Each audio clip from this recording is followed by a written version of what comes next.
मुंबईतील कॉन्क्रीट रस्त्यावरून भाजपने उपमुख्यमंत्री एकनाथ शिंदेंना चांगलंच घेरलंय। 3 वर्ष होत आली तरी मुंबईतील रस्त्यांचं काम पूर्ण झालेलं नाही।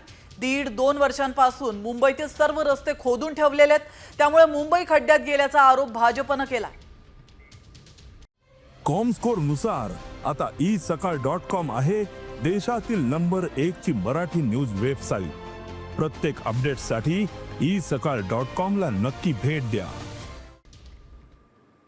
ते आता रस्ते खोदल्यामुळे हे जात नाहीत अध्यक्ष महाराज।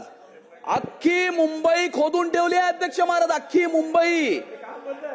ऑक्टोबर 2023 मध्ये अध्यक्ष महाराज, ऑक्टोबर 2023 मध्ये ज्या सीसी रोडचं काम सुरू झालं त्या सीसी रोडचं काम अजूनही सुरू आहे अध्यक्ष महाराज। 1.5 वर्षानंतर 1-1, 1.5, 2-2 किलोमीटरच्या रस्त्याचं काम अजूनही सुरू आहे अध्यक्ष महाराज। अक्षरशः नाकी न आलेले आहेत अध्यक्ष महाराज। मोठ्या प्रमाणावर सीसी रोडचं काम, रिडेव्हलपमेंटचं काम, या मुंबईमध्ये काय क्वालिटी ऑफ लाईफ आहे अध्यक्ष महाराज मुंबईकरांची। ठीक आहे, आणि त्यामुळे माझा प्रश्न असा आहे अध्यक्ष महाराज, सीसी रोडची संकल्पना चांगली आहे, परंतु मुंबई शहरातले सगळेच रस्ते सीसी मध्ये करायचे आहेत का? किंवा मोठे रस्ते 15 मीटरच्या वरचे रस्ते हे सीसी मध्ये करा, 15 मीटरच्या खालचे रस्ते जे लेआउट रोड्स आहेत ते मॅस्टिक एस्फॉल्ट मध्ये चांगले राहतात अध्यक्ष महाराज।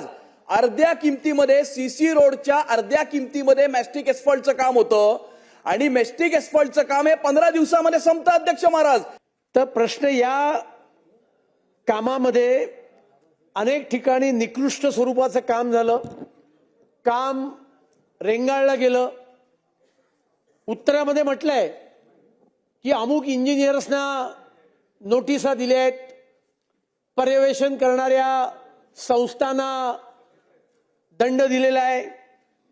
पण अध्यक्ष महोदय, माझा मूलभूत प्रश्न असा आहे की हे सगळी ऍक्शन मुंबई महानगरपालिकेने कधी घेतली? आणि भविष्यामध्ये अशा पद्धतीचे प्रकार होणार नाहीत। कारण 0.4% म्हटल्यानंतर मी मुद्दाम किलोमीटर ते वाचले आणि त्या किलोमीटरच्या अगेन जर 0.4% काढलं तर त्याची लेंथ किती होते हे देखील आपल्या लक्षात आलं असेल। परंतु सन्मान्य सदस्यांनी जी मागणी केलेली आहे की कॉन्क्रिटीकरण ज्या ठिकाणी चालू आहे, कदाचित तिथल्या शाखा अभियंत्यांच्या आशीर्वादाने जर काय होत असेल तर त्याची देखील चौकशी केली जाईल। परंतु हे रस्ते क्वालिटीचे होण्यासाठीच माननीय तत्कालीन मुख्यमंत्री एकनाथ शिंदे साहेबांनी आणि विद्यमान मुख्यमंत्री देवेंद्रजींनी हा अतिशय ऐतिहासिक निर्णय हा मुंबईच्या नागरिकांसाठी घेतलेला होता।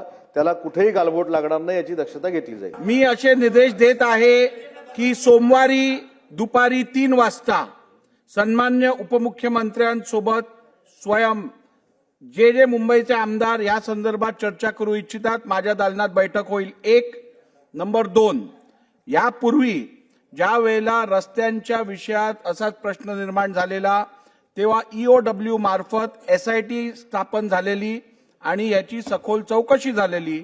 तर शासनाने आता सभागृहात जेवढे गंभीर माहिती मिळत आहे ती लक्षात घेता या संदर्भात अशीच चौकशी करायची का या संदर्भातला पण विचार करून त्या बैठकीत यावे।